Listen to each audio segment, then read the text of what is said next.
সারা পৃথিবীর মানুষ একটা তীব্র সমস্যায় পড়তে চলেছে। কি সেই সমস্যা? পরিবেশ দূষণ। পৃথিবীতে যেভাবে যুদ্ধ খেলা চলছে, বিশেষ করে মধ্য এশিয়ায়, সেই যুদ্ধের ফলে পরিবেশ আজ বিষাক্ত, বায়ু আজ বিষাক্ত, মাটি আজ বিষাক্ত। কেন?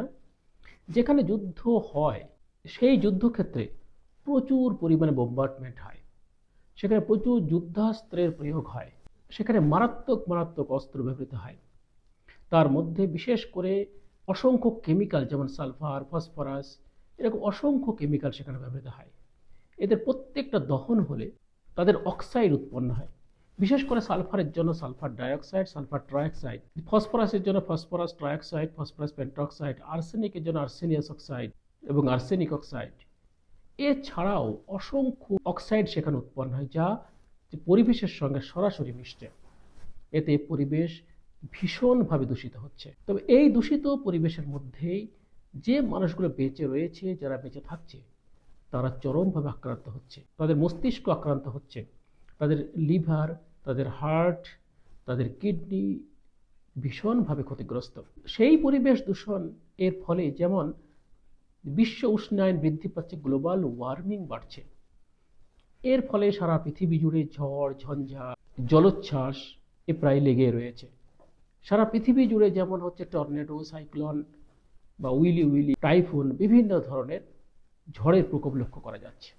তার পিছনে দায়ী হচ্ছে এই যুদ্ধ খেলা। তবে সেই যুদ্ধের পিছনে যারা দায়ী, তারাই হলো মূল কালপিট এই পৃথিবীকে ধ্বংস করার জন্য। যে কিছু উন্নত দেশ রয়েছে, যেমন মার্কিন যুক্তরাষ্ট্র, এবং রয়েছে ইউরোপের ব্রিটেন, ফ্রান্স, জার্মানি, রাশিয়া, এরা প্রত্যেককেই এই যুদ্ধ খেলাটাকে লাগিয়ে রাখতে চায়, তার পৃথিবী ধ্বংস করতে চায়, নিজেদের স্বার্থ পূরণ করার জন্য, নিজেদের স্বার্থকে সাধিত করার জন্য এই যুদ্ধ খেলা লাগিয়ে রাখছে, সবসময় ব্যস্ত রাখছে।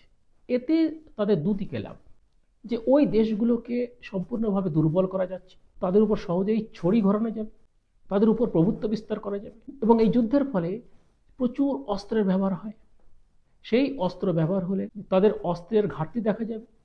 সেই অস্ত্র কেনার জন্য ওই উন্নত দেশগুলির কাছে যেতে হবে। এতে উন্নত দেশগুলি অস্ত্র বিক্রির ব্যবসা অনেকটাই বেড়ে যাচ্ছে। এতে তারা প্রচুর পরিমাণ লাভবান হচ্ছে, অর্থাৎ তারা আর্থিকভাবে শক্তিশালী হচ্ছে। কিন্তু যে দেশে যুদ্ধ লেগে রয়েছে, অর্থাৎ যারা যুদ্ধে ব্যস্ত থাকছে, তারা কিন্তু ধীরে ধীরে পঙ্গু হয়ে যাচ্ছে, তাদের দেশ আর্থিকভাবে ক্ষতিগ্রস্ত হচ্ছে, তারা চরমভাবে বিপন্ন হচ্ছে, প্রচুর মানুষের প্রাণ যাচ্ছে, শিশুরা না খেতে পেয়ে মরছে, যে তারা না পাচ্ছে চিকিৎসা, না পাচ্ছে খাদ্য, না পাচ্ছে বাসস্থান, না পাচ্ছে পোশাক। সম্পূর্ণ ক্ষতিগ্রস্ত, তারা বিভিন্ন দিক দিয়ে ক্ষতিগ্রস্ত। শিশুদের পড়াশোনা সম্পূর্ণ শিখেই উঠছে। অর্থাৎ এক কথায় বলতে গেলে ক্ষতিগ্রস্ত তারাই, ঠিক যাদের মধ্যে যুদ্ধটা লাগিয়ে দেওয়া হচ্ছে। অর্থাৎ একদিকে যেমন পরিবেশের ক্ষতি, সেই পরিবেশের ক্ষতির ফলে বায়ু দূষিত হচ্ছে। বায়ু দূষণ হলে নির্মল অক্সিজেন পাওয়া যাবে না, তাতে মানুষ আরও বেশি আক্রান্ত হবে। গ্লোবাল উষ্ণায়ন বাড়বে, গ্লোবাল ওয়ার্মিং বাড়বে, তাতে ঝড় ঝঞ্ঝা সবসময় লেগেই থাকবে। এতেও পৃথিবীর ক্ষতি হবে, এবং ওজোন লেয়ার মধ্যে গহ্বর সৃষ্টি হবে, অর্থাৎ ওজোন স্তর ক্ষয়প্রাপ্ত হবে। সেই ওজোন স্তর ক্ষয়প্রাপ্ত হলে সূর্য থেকে অতি বেগুনি রশ্মি, অন্যান্য ক্ষতিকারক কসমিক রশ্মি, ইউভিএ, ইউভিবি, ইউভিসি, বিভিন্ন রকমের রশ্মি পৃথিবীতে প্রবেশ করবে, এবং প্রাণীকুল তাতে ক্ষতিগ্রস্ত হবে, এবং উদ্ভিদকুল তাতে ক্ষতিগ্রস্ত হবে। তো এই হলো বায়ু দূষণের কথা। সেখানকার মানুষের জীবনযাপনের মান নেমে যাবে, শিশুদের শিক্ষা হারিয়ে যাবে, তারা সুচিকিৎসা পাবে না।